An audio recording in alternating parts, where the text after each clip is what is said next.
What's going on, guys? It's Mr. DEBT Joe Lorick from the Money Etiquette Group, and here's some cryptocurrency news you should listen to today. I want you guys to think about the market and perspective today, because instead of speaking about a specific coin and performances, I really want to talk about what's going on in the market and why it's very predictable at this point and why we've seen it before. A lot of people have been asking me, why is the market stagnant? It started off the month so great, and then it kind of slowed down, and it's been up and down or pretty even keel for the rest of the month. And when is it going to go up again? Well, instead of going by my gut, okay, sometimes you need to look at data and look at historical data and look at January 2017, for an example.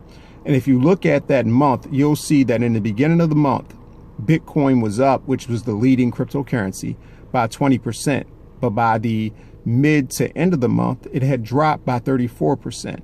And it was all based on, or partially based on, rumors that China was going to crack down on cryptocurrency. Now, when we really thought about it, what did that end up being about? Did they ban a bunch of exchanges? Did they make sure that crypto couldn't be traded in China?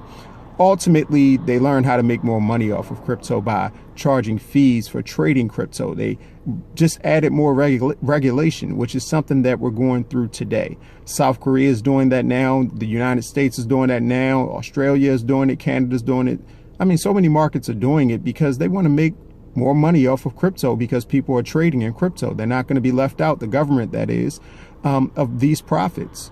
So the market is responding to that. It's kind of keeping the market pretty flat. But if you look at last year and look at the habits of people, by March and April, the market started to take off. And this was more than just Bitcoin that took off. We saw a lot of altcoins take off too, because people had, number one, at least some people in the United States got their tax return money back.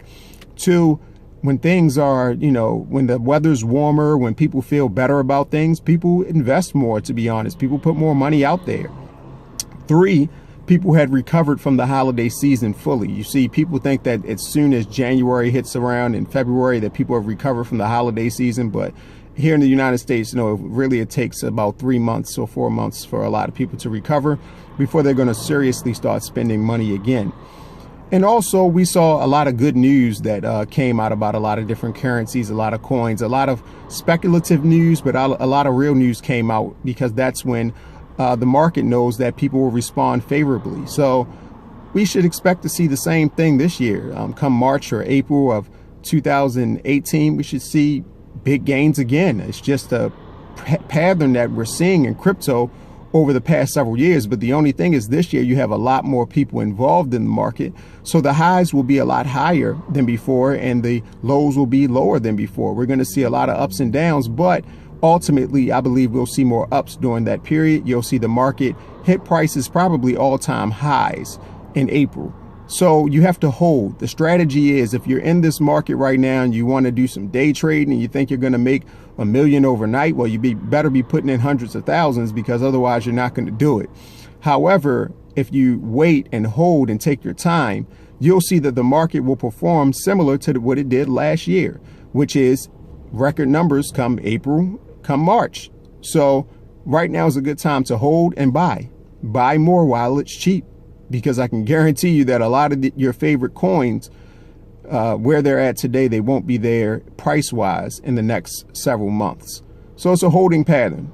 Hold unless some great news comes out, like Facebook is partnering with someone. Of course, that's a different model, and that presents different challenges and different opportunities. But ultimately, it's a good time to buy and hold, and to not look at the market in a negative way, but just look at it as it's performing the same way that it did in 2017. And if you know how 2017 ended around November or so, October, then you would be wise to hold on to your cryptocurrency maybe until that point, instead of selling early.